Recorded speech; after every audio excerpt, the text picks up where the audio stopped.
fait chaud aujourd'hui, n'est-ce pas? Voilà. Quel plaisir. De quel côté on va se mettre? Voilà.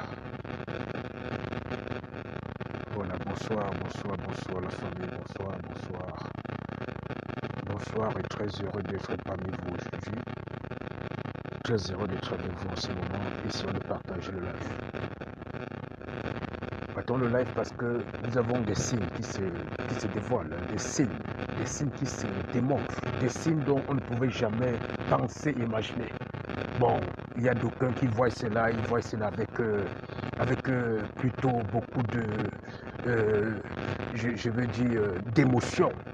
Et pourtant, ce sont des préparations. Je dis bien, ce sont des préparations. Parce qu'il y en a ceux qui ont vu ce qui s'est passé hier en Guinée, par exemple. Ils croient que c'est un miracle ou bien que c'est M. Mamadi Doumbouya qui était de nulle part pour pouvoir venir gérer la situation en Guinée. C'est très dangereux de penser ainsi. Partagez le live. Parce que nous sommes dans le même processus. Nous sommes dans le même dynamisme que ce peuple de Guinée, dont beaucoup ont applaudi hier et dont nous continuons à applaudir la bravoure de Mamadi Doumbouya jusqu'actuellement. Voilà. Vous savez, dans ces genres de situations, il y a toujours des camps différents. C'est comme au niveau du Cameroun, il y a un camp qu'on appelle des sardinards et d'autres camps qu'ils ont surnommés les tontinards. C'est-à-dire que tant qu'il y a une situation qui se passe pour le bien-être de la nation, ceux qui sont pro ou pour le parti au pouvoir vont toujours trouver des paradigmes pour pouvoir démontrer qu'il y a eu des situations, il y a eu des manœuvres et autres. Si nous pouvons avoir des manœuvres même pour qu'on puisse sortir bien au Cameroun aujourd'hui, on doit le faire. Parce que l'important pour nous, c'est qu'avant que ce sorcier ne meure, qu'il ait déjà laissé ce pouvoir. Et nous sommes prêts à agir d'une manière raisonnable aussi. Pas pour enlever Saint-Pierre, pour remettre Saint-Paul, non. Nous sommes prêts à tout pour pouvoir déraciner ce régime et de rétablir les tables et les cartes. Et M. Doumbouya, Doumbouya a été très clair hier. Patron Lola, j'espère que vous m'écoutez très bien. Mamadi Doumbouya, il a été très clair hier. Il a donné la raison pour laquelle il a orchestré ce push. Parce que rien ne va plus dans le pays. La justice est corrompue. Les politiciens ont pris la chose politique comme le summum de la société. C'est-à-dire qu'aujourd'hui, lorsqu'on devient politicien, on devient des anges ou les décideurs de la vie et de la survie des autres. C'est pourquoi il a eu le temps d'observer, de voir, de comprendre. Il avait le pouvoir qu'il avait. Mamadi Doumbouya pensait au peuple. Et c'est la raison pour laquelle la première chose qu'il a fait, c'est d'abord détruire la sale constitution qui est là, les institutions corrompues qui sont là. Et en plus maintenant, déstabiliser ce gouvernement qui est là et appeler le peuple afin qu'il puisse venir établir maintenant une nouvelle constitution. Donc, au fait, il a pris l'exemple de Rawlings. Parce que l'objectif de Doumbouya aujourd'hui, c'est de faire de la Guinée un pays où les institutions vont être aussi puissantes qu'au Ghana. Voilà ce qu'on a besoin. Voilà les dignes fils d'Afrique qu'on a besoin. Et que d'aucuns ne viennent pas dire qu'il ne faudrait pas que vous parlez de la Guinée. Et parce qu'il y a certains qu'on a corrompu les neurones d'une manière que quand quelque chose de bien se passe quelque part, quand nous luttons pour toute l'Afrique, nous luttons pour la race. Au-delà du continent, nous luttons pour tous ceux qui ont l'humanité dans le cœur, que ce soit même les Blancs qui ont pris conscience, les Occidentaux qui ont pris conscience de la manipulation de leur père. Nous luttons pour le bien de l'humanité. On dit bien de l'humanité, on ne demande personne pour cela qu'en tant qu'être humain, appartenant à cette planète où nous sommes. C'est un devoir, c'est un droit inaliénable d'ailleurs. On n'a pas besoin de demander l'autorisation de qui que ce soit pour pouvoir lutter pour le bien-être des autres. Et pour son bien-être aussi. Donc il a été très clair. Il a remis la constitution à terre, il a mis les institutions à terre, le gouvernement à terre. Il en a marre de la corruption, il en a marre des pillages, il en a marre du fait que les chefs d'État ou bien les gouvernements aujourd'hui, ils se proposent comme étant les demi-dieux sur terre. Voilà, c'est aussi clair que ça. Donc il a montré l'exemple que d'autres vont suivre. Et je dois dire au peuple camerounais, ouais, nous qui sommes camerounais, hein, parce que certains, lorsqu'ils voient comme ça, ils se disent que, ils pensent que c'est quelque chose qui est venu de nulle part. Non, il y a eu un travail très profond. Hein? Oui, Boris, salutations, mon combattant. Il y a un travail très profond. Depuis que Alpha Condé a tenté de modifier la constitution, le peuple guinéen est sorti jour pour jour, jusqu'aux élèves de l'école primaire. On les a embastillés. Le monsieur là, Alpha Condé, a tué des milliers de Guinéens. Avec qui? L'armée qui est là. Hein? L'armée qui est là. Alpha Condé connaissait qu'il avait le monopole de l'armée. Il savait qu'il avait le contrôle de toute l'armée. Et c'est la raison pour laquelle il envoyait les enfants guinéens qui sont dans l'armée aller tuer les autres Guinéens. Les Guinéens ont eu à contester. Ils ont fait la révolution dans leur pays. Depuis que, même avant qu'Alpha Condé ne puisse modifier la constitution, ils étaient énervés contre Alpha Condé. Donc c'est un travail qui a eu un processus. C'est un processus. Parce que les enfants de la Guinée sont morts.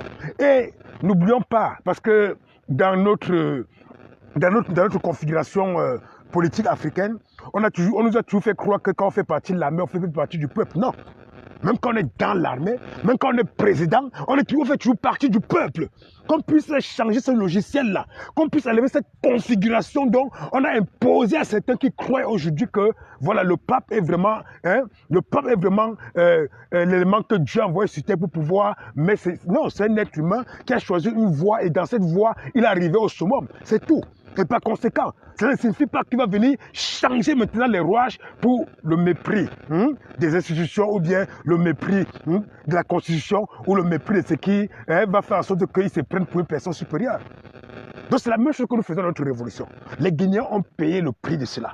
Donc lorsque vous voyez que le lieutenant-colonel Mamadi Doumbouya, il arrive aujourd'hui pour achever la situation, c'est parce qu'il a pris conscience non seulement du passé. Lorsqu'il pense à Sékou Touré, il pense au pays de Sékou Touré. C'est comme nous au Cameroun, lorsqu'on pense à Moumié, lorsqu'on pense à Ernest Ouadjé, lorsqu'on pense à tous ces héros, on se dit que non, on ne peut pas laisser la situation comme ça. On ne va pas laisser que bien tue le travail, et tue le combat que nos pères ont commencé. C'est ça qui nous donne la force et la détermination. C'est la même chose que le lieutenant-colonel Mamadi Doumbouya a pris position.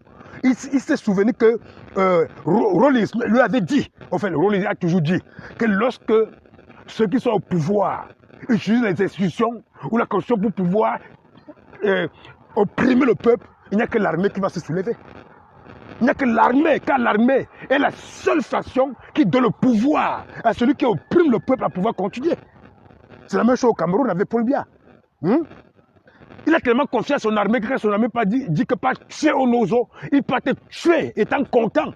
Lorsque l'armée se comporte comme ça, Paul Biya sait que l'armée a sa guise. Puisqu'ils ne se mettent pas en question. Donc Doumbouya s'est mis en question. Il ne manquait de rien. Il a créé une force spéciale dont il est le principal commando. C'est lui qui est gestionnaire de cela. Il a fait en sorte que cela soit indépendant. Il n'était pas venu avec un objectif qui vient pour faire tomber la Guinée, non. Il est venu créer son spécial commando parce qu'il a vu que le terrorisme est en train de gérer la situation au niveau du Sahel occidental. Il y a les voisins maliens qui sont là. Donc ils ont compris que non, il faut créer une force spéciale afin qu'ils soient à même de pouvoir accompagner les voisins. C'est tout, il était venu à un objectif normal. Parce qu'on a compris qu'il était la Légion française, donc il vient se masturber de toutes les façons. Un dictateur qui a méprisé son peuple, qui a méprisé la Constitution, qui a méprisé les institutions est tombé et c'est une victoire pour l'Afrique. C'est une victoire pour l'Afrique car lorsqu'il tombe comme ça, on dit sans bain de sang, ce n'est pas le genre qu'on dit qu'il est venu la tuer. Non, il est venu stratégiquement, il a calmé le monsieur, il a dit que le temps là est passé, il est temps donc qu'on doit remettre les choses en place. Voilà. Donc il n'est pas venu pour dire que j'ai pris cela parce que l'autre est orgueilleux. Non. Il a donné les raisons qui sont les raisons qui riment avec la situation sociale et politique de sa nation. Et c'est tout à fait normal. C'est dommage. Si c'est que nous étions dans l'armée, sûrement c'est qu'on aurait essayé avant de ne pas pouvoir y arriver. On ne sait pas ce que Biya a donné à ces gens de son armée. Et dire que le fait que quand Biya dit allez tuer Nozo, les gars partent sans réfléchir, bien connaître que l'armée a sa guise. Je ne crois pas que dans la situation en Guinée, Malgré qu'il fut un temps, que Alpha Condé a envoyé son armée matraquer, opprimer, tuer son peuple.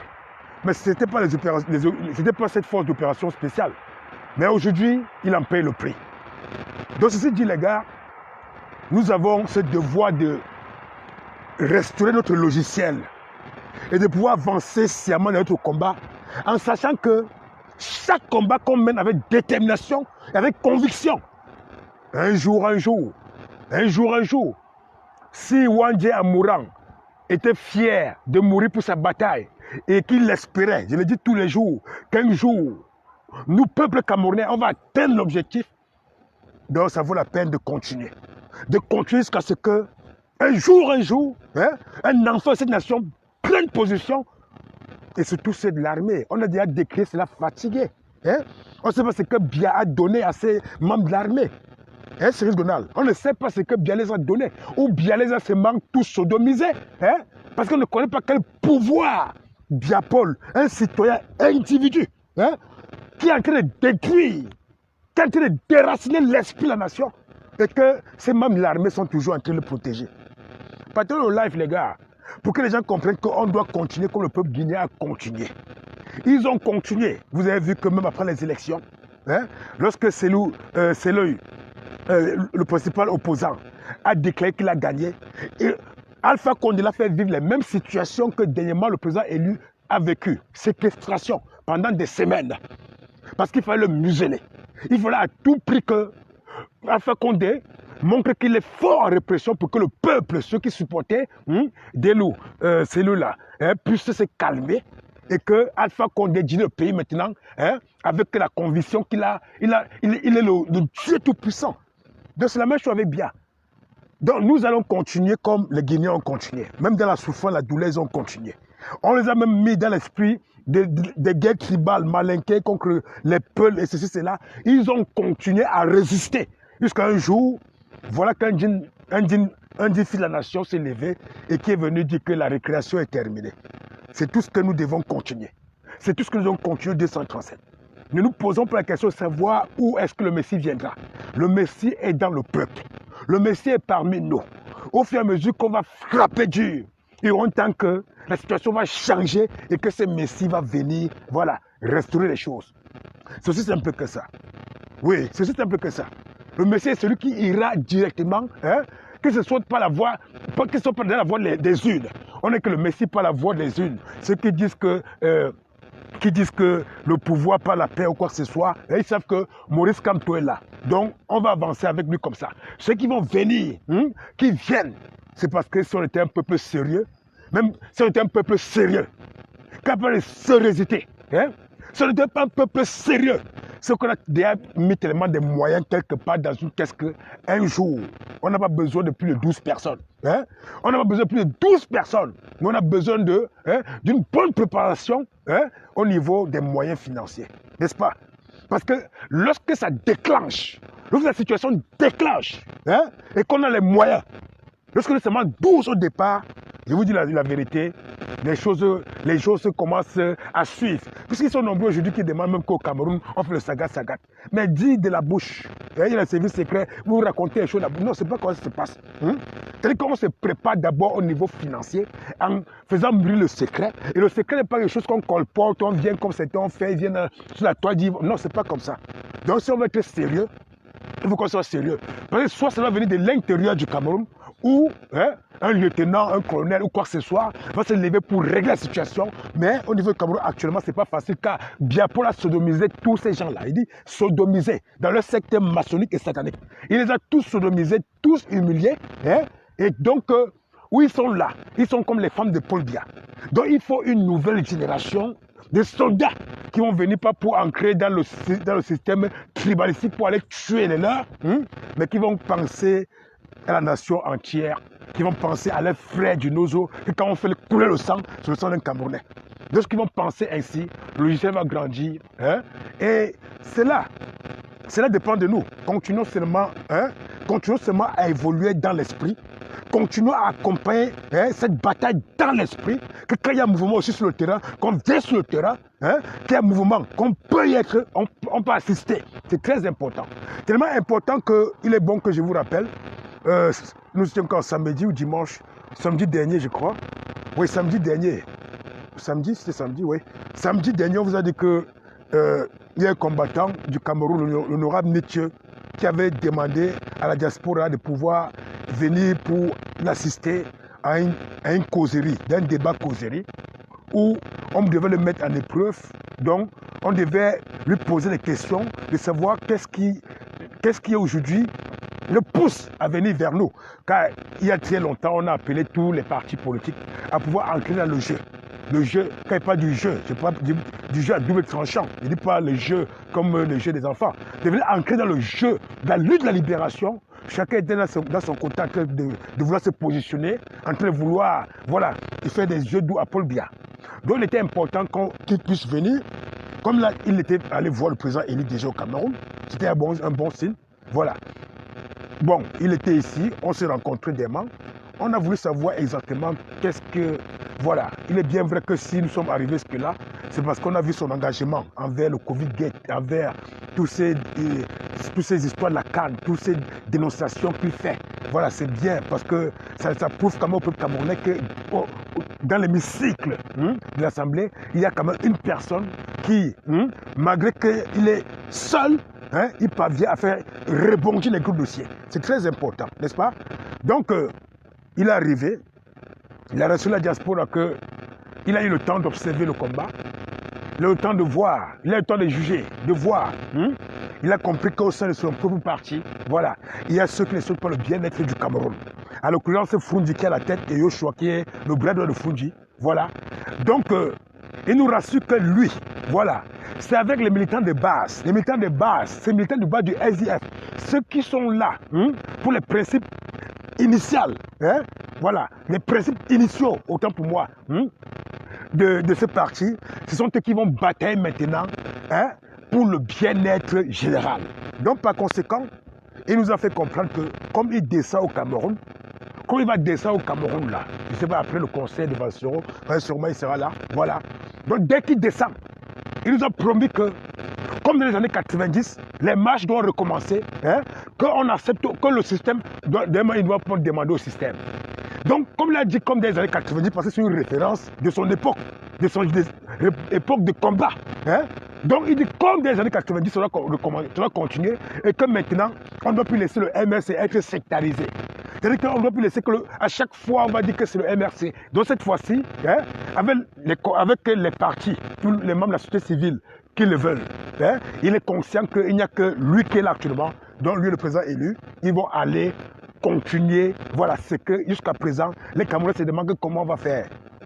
C'est comme ça que les combats se mènent. Les combats se mènent ainsi. Parce que si c'est que certains ne sont pas venus, oui, en disant que c'est le SDF, ça c'est une erreur et une faute stratégique. J'ai dit et je redis encore, c'était le SDF, représenté par Yoshua ou bien Frundi, on boycottait. Ça c'est propre. Mais quand on voit quelqu'un qui se soucie du peuple camerounais, et qu'au fur et à mesure, accepter la main tendue du président élu, pourquoi ne pas avoir de l'empathie et de venir l'écouter et lui poser des questions? Comment est-ce qu'on peut grandir donc en politique, même en sociologie? Laissez-moi le mot politique à côté parce que le mot politique, c'est un dingue. Comment on peut grandir en sociologie si on ne parvient pas à venir rencontrer les forces qui tendent vers les nôtres pour qu'on puisse ensemble avancer dans un combat aussi rude? C'est un combat où on a besoin exactement de stratégies, de fédération pour que plus jamais on ne stigmatise un parti politique. Tout ce qu'on fait aujourd'hui, on dit que c'est le MRC, point bap. Déjà, et c'est ancré dans le logiciel de certaines personnes, mais certaines personnes qui savent sur le mensonge, on leur dit ça, ils croient et puis ils restent tranquilles. Voilà le mensonge politique. Donc, il était là. Nietzsche était là, nous sommes allés le rencontrer. Il nous a fait comprendre que, comme il rentre au Cameroun, de toutes les façons, c'était en direct. Il n'a pas dit ça en cachette. Comme il rentre là, voilà, il va continuer maintenant ce combat auprès ou bien en coalition avec le président élu au nom de la libération du Cameroun. Ce n'est pas qu'ils ne sont pas en train de faire une alliance pour aller dans une élection. Non, c'est pour la guerre, c'est pour le combat. C'est pourquoi, lorsqu'il est arrivé, Il a bien dit qu'il est venu en tant que combattant, honorable Nietzsche, et non comme le SIF. Et bien évidemment, les membres du SDF devaient le recevoir. Parce que même quand le président est venu ici, le président élu est venu ici, là, non seulement il y avait les membres du MRC, il y avait les sympathisants, et même d'autres partis politiques qui sont arrivés. Comme l'autre jour, il y avait d'autres partis politiques qui sont venus aussi le rencontrer. Et c'est tout à fait normal. Ça, c'est la stratégie qui doit faire en sorte qu'on ne puisse plus mettre, coincer le président élu seul quelque part. Car s'ils sont déjà 3 ou 4, s'ils sont 5 comme ça dans cette nation-là, dévoués pour le bien-être de la nation, ça va faire grandir encore le logiciel. Et ça va aussi faire grandir le logiciel de ceux qui sont dans l'armée, qui sont déjà dans plusieurs fronts. Parce qu'il faut qu'ils sachent que le Cameroun est plus risqué encore que même la Guinée. Parce qu'au Cameroun, il y a une guerre fratricide au niveau du Nozo. Nous avons une guerre toujours fratricide au niveau du Grand Nord du Cameroun. Oui, c'est une guerre fratricide. Hein? C'est même qu'on appelle Boko Haram. Ce sont nos frères qui ont quitté à l'époque. Quand ils veulent revenir, bien veulent les taxer terroristes. Il y a 2 Boko Haram. Il y a Boko Haram que Bia connaît que ce sont nos frères. Hein? Que Bia lui-même a armé. Pour que de temps à autre, il ait fait le Sissia aux habitants du nord-ouest sud-ouest. Ce n'est pas le Boko Haram que vous connaissez là. C'est le Boko Haram que vous connaissez là, quelque part, c'est la mort. Il y a Boko Haram que bien armé que quand le Grand Nord veut un peu faire semblant de vouloir détester le système, on les envoie couper les oreilles de nos mères. Hein? Couper les organes génitaux de nos fils. Ça, c'est la vérité. C'est bien qui les a armés. C'est pourquoi vous voyez qu'ils n'ont pas trop de problèmes. Vous avez vu une armée vraie au nord-ouest, au nord du Cameroun pour dire qu'il est contre le Boko Haram. C'était avant. Cette fois-ci, c'est le mensonge. Il a profité de cette situation pour créer. Nous sommes déstabilisés au niveau du de l'Est là-bas, avec la guérilla qui se passe en Centrafrique. Vous voyez que la situation est tellement tendue hein, que nous devons continuer donc stratégiquement. J'ai bien dit que Nietzsche a donné sa position. C'est-à-dire que le combat va se réveiller de nouveau. Comme vous voyez les situations, hein, auprès du président élu à l'époque, il y avait des combattants dont on a fait confiance. Il y avait les Penda et Koka, paix à son âme. Il y avait l'Impec, paix à son âme. Hein? Il y avait les Célestins Kamen qui, on ne peut pas encore dire paix à son âme quand il est encore vivant, hein? Qui ont trahi la bataille. Voilà aujourd'hui maintenant un digne garçon qui connaît ce que c'est que le combat, qui connaît ce système. Il connaît ce système aussi bien que Albert Zongang, aussi bien que un père le connaissait. Il connaît ce système, puisqu'il a beaucoup subi ce système. Hein? Donc aujourd'hui où il passe à engager là, c'est la patrie ou la mort. Et bien il a fini son discours par ce mot, la patrie ou la mort. Donc c'est ainsi qu'on doit évoluer.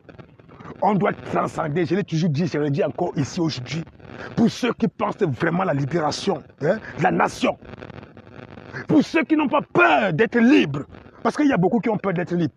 Parce que j'ai vu les mêmes révolutionnaires qui, après le putsch de notre frère Doumbouya au niveau de la Guinée, commencent à vouloir créer des spéculations. Oh, la France est derrière. Oh, on s'en tape qui est derrière ou pas. Est-ce qu'on a renversé ce système-là? Oui. Est-ce qu'elle a dit maintenant qu'on va rétablir les cadres?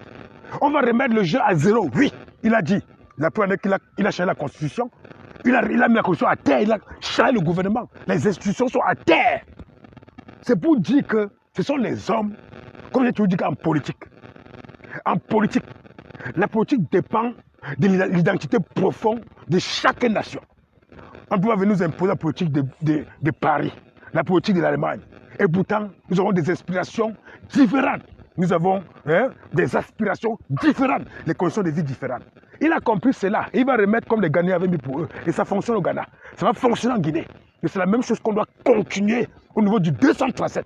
On doit continuer avec le nouveau joueur qui s'est allié maintenant. Voilà. Il a dit qu'on n'ait pas d'inquiétude par rapport au fait qu'on parle du SDF. Il dit qu'il y a le SDF, des voyous qui sont là. Lui, il avait la base du parti. Et la base du parti sont remontés contre les voyous qui sont fondus, Yoshua et les clans. Il a dit la vérité. Il a dit la vérité car il sait que c'est une évidence, d'abord tout le monde le sait. Donc personne ne se pose la question pour savoir si le SDF qui part ou pas. C'est le combattant Nietzsche du SDF avec son front qui ancre la révolution. C'est aussi simple que ça. Le reste, on ne gère pas. Ceux qui veulent vouloir gérer l'ingérable, c'est pour vouloir se détruire les neurones pour rien. Acceptons les choses telles qu'elles sont et maintenant soyons vigilants et accompagnons la chose pour que ceux qui partent en confiance. Vous imaginez que si nous n'étions pas partis rencontrer Nietzsche et qu'il arrivait, il y avait peut-être 5 personnes dans la salle. Vous pensez que ce qu'il avait prévu faire pour le Cameroun, ça devait le décourager. Ça devait le décourager. Il y a les membres du MRC, les responsables du MRC qui sont venus le rencontrer, qui sont venus à la rencontre. Il y a les responsables du PCRN qui étaient là. J'ai vu Crépin Niamsi qui était là. Donc, il y a sûrement, comme il y a dans l'Assemblée, il y avait les RDP6 qui sont venus écouter pour savoir. Et nous, combattants aussi, nous étions là en tant que les gardiens de la tradition sacrée qui est la nation. Nous étions là aussi pour écouter. Donc, c'est comme ça qu'on fait grandir la chose. On vient écouter, on pose la question. Maintenant, on comprend la situation. Si on n'était pas aussi nombreux, ça les décourageait. Et ça devait avoir un choc dans notre combat. C'est pour dire aussi à ceux qui sont MR6, oui, il y a des situations que vous ne pouvez pas partir parce que ça peut être un frein pour la révolution. C'est-à-dire que ni Fondji arrive ou Yoshua ou Cabral, on dit qu'on va les rencontrer, on aura tué la révolution. Mais quand on dit que Nietzsche est arrivé, oui, on peut les rencontrer pour écouter. Qu'est-ce que tu dis, Nietzsche? On t'écoute bien. Voilà. Est-ce que c'est comme ça? On pose les vraies questions pour savoir si nous pas dans le même bord. Parce qu'il ne faut pas qu'on vienne faire les alliances aujourd'hui pour croire que c'est les alliances du partage. Non. Alliance, c'est d'abord pour combattre et déraciner le système.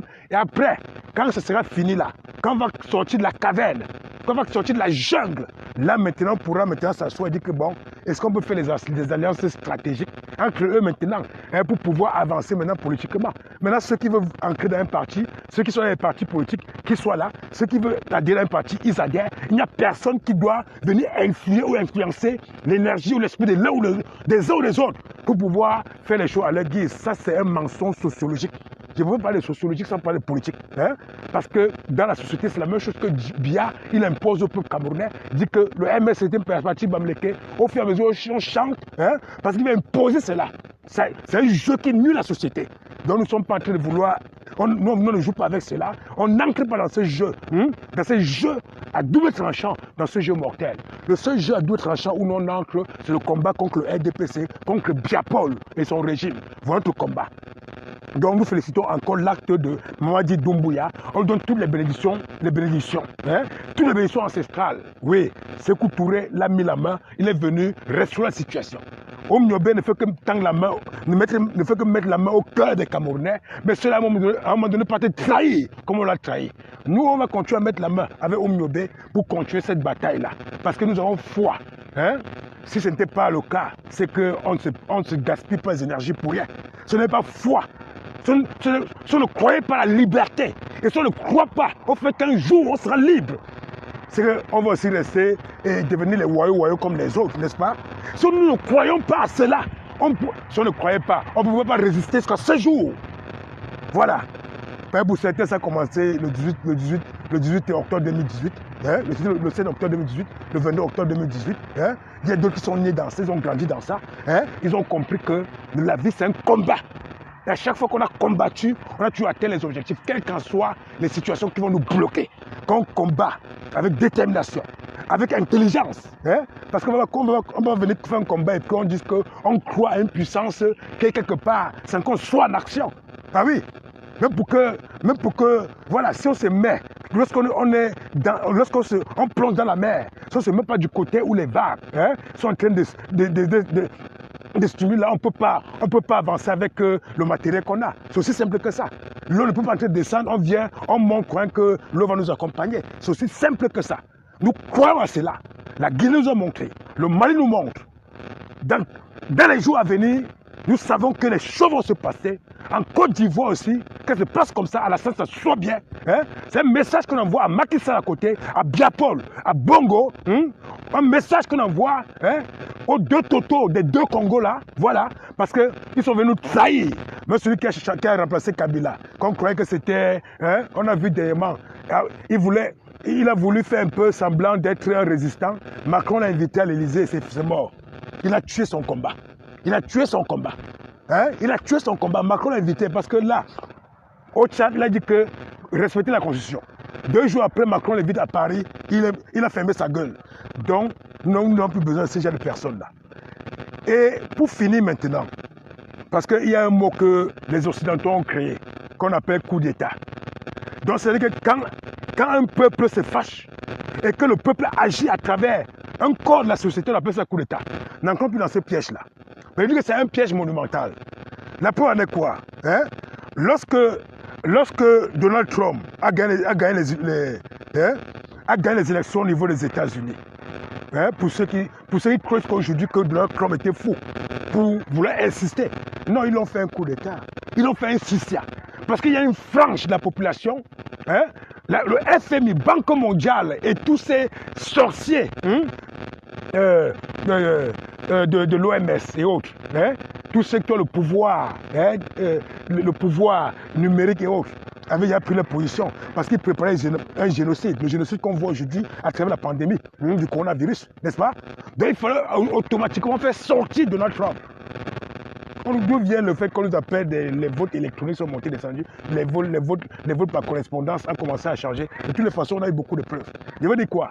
On a trouvé dans le piège où on dit que lorsque dans une nation, que ce soit la police, que ce soit l'armée, que ce soit le peuple qui vient pour changer le cours de son destin en enlevant le criminel qui est au pouvoir, quand on ne vient plus nous vociférer les mots coup d'État, ce sont les mots ici là. Hein?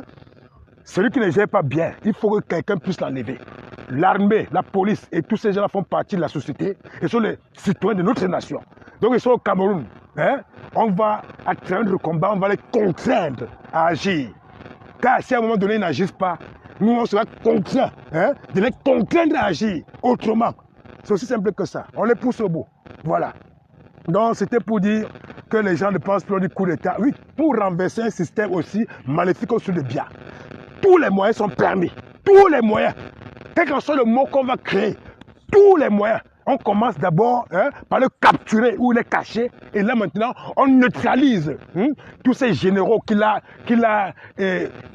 tous sodomisés, n'est-ce pas? C'est-à-dire qu'on bloque tous ces connards-là et c'est-à-dire qu'on prend seulement tout simplement la radio, la télévision et puis on annonce la nouvelle et on ferme toutes les frontières. Je vous jure que le Cameroun, ce que la France craint du Cameroun, c'est que le Cameroun libre, le Cameroun devient plus puissant que ce qu'on a vu en quelques 3 ans que le Rwanda. Et le Cameroun va faire que toute l'Afrique centrale puisse être puissant et émergent. C'est que l'Occident ne veut pas. Donc ça nous donne de pouvoir choisir ce que nous on veut. Hein? Non, choisir comme ils choisissent ce qu'ils veulent. Aujourd'hui, ils imposent aux gens ici qu'ils vont se vacciner. L'État impose. Donc ils choisissent. Hein? Et quand nous, on vient lutter contre cela, ils nous appellent quoi? Les complotistes. Parce que nous sommes contre le mensonge d'État qu'ils ont mis en place. On avait dit déjà au peuple français, au peuple du monde entier depuis que ce qu'ils ont commencé comme pandémie va finir par les vaccins. Les gens disaient qu'on était complotistes. On a fini avec ça. On avance. Donc, quand on impose, c'est chacun qui a le choix. Donc, on a le choix de choisir le mal ou le bien. Le mal, c'est de laisser que la situation s'empire et que nos enfants et petits-enfants demain viennent encore subir des atrocités supérieures. Parce que n'oubliez pas, au fur et à mesure, l'eau devient rare, la nourriture devient rare. Je parle au 237 là-bas. Au fur et à mesure, les denrées de première nécessité deviennent rares. C'est-à-dire que l'avenir de demain est sombre. C'est-à-dire que le demain est sombre 237. Donc, par conséquent, si c'est que on n'a pas cette humanité en nous, cette conscience que cette nation est d'abord la base de nos tripes et qu'on doit s'élever ensemble, être constant dans cette mouvance jusqu'à la fin, jusqu'à ce qu'un jour, soit le peuple s'élève, comme ils l'ont fait au Burkina Faso, soit c'est un membre de l'armée qui va accompagner la révolution, comme au niveau du Mali et au niveau de la Guinée qu'on a vu. Donc, soit alors, c'est que c'est un Messie qui viendra d'ailleurs. Et cette situation-là, troisième hypothèse, on sait que c'est faux. Donc, soit le peuple s'élève une fois pour toujours. Une fois pour toujours. Ou alors, oui, on doit soutenir nos frères du Nozo pour qu'ils entrent comme les Afghans là, jusqu'à la gare. Mais oui. Donc, continuons d'abord le jeu avec... on va continuer le jeu avec l'honorable Nietzsche, comme il est arrivé. Voilà, au fur et à mesure, on va voir comment ça va se passer. Bon, si c'est que ça devient un genre, je pense que nous tous, on sera obligés de devenir ambassadeurs. Je le dis sincèrement. C'est que nous tous, on sera obligés de devenir ambassadeurs financés nécessairement. Il dit que financer nécessairement et préparer les gars qui vont descendre sur le terrain pour qu'un jour la terre est touchée. Parce que l'opération 2025, là, nous ne sommes pas dedans. Les gens qui atteignent 2025, là, ce sont eux qui ont dit que c'est dans la paix.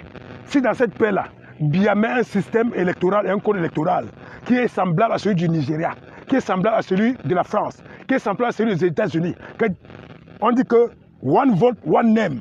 Donc quand je mets mon vote, c'est mon nom. Mais demain, tout le monde est conscient qu'il y a un vote de plus. Tant qu'il n'y a pas ces gens-là, nous ne sommes pas dans ça, c'est qu'à la fin, on va finir par devenir tous des Zimbabwéens. Et on ne va pas les demander. Ils sont tous des Camerounais. Mais on va entrer dans la franche armée pour en finir. C'est la patrouille de la mort, les gars. Et nous vaincrons. Donc, les gars, voilà. Excusez-moi de vous avoir pris assez de temps pour partager le live. Voilà. Donc, comment on l'appelle, Mamadi Doumbouya a montré la voix. Voilà, la voix. C'est-à-dire qu'il est la voix de ce peuple opprimé. Ce peuple, le sang du peuple que Alpha a tué à maintes reprises. Ce sang qui criait dans la terre est tombé sur Doumbouya. Doumbouya, il est parti restaurer et accompagner les défunts qui étaient morts pour la lutte de la libération. Il est parti restaurer la mémoire de Sékou Touré et tous les grands hommes qui ont accompagné Sékou Touré dans son combat. Il est parti restaurer le combat de Muhammad Kadhafi, Thomas Sankara. Il est parti restaurer le combat de Oumniobé et de tous ses pères. Il est parti donner un redynamisme à ce combat dont nous menons avec beaucoup d'ardeur, beaucoup de confiance, de détermination.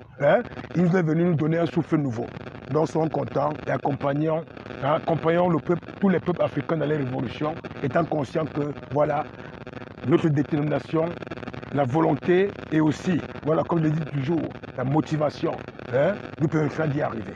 Si on se dit bonne soirée et à très bientôt. Ciao, ciao, bye bye. Merci.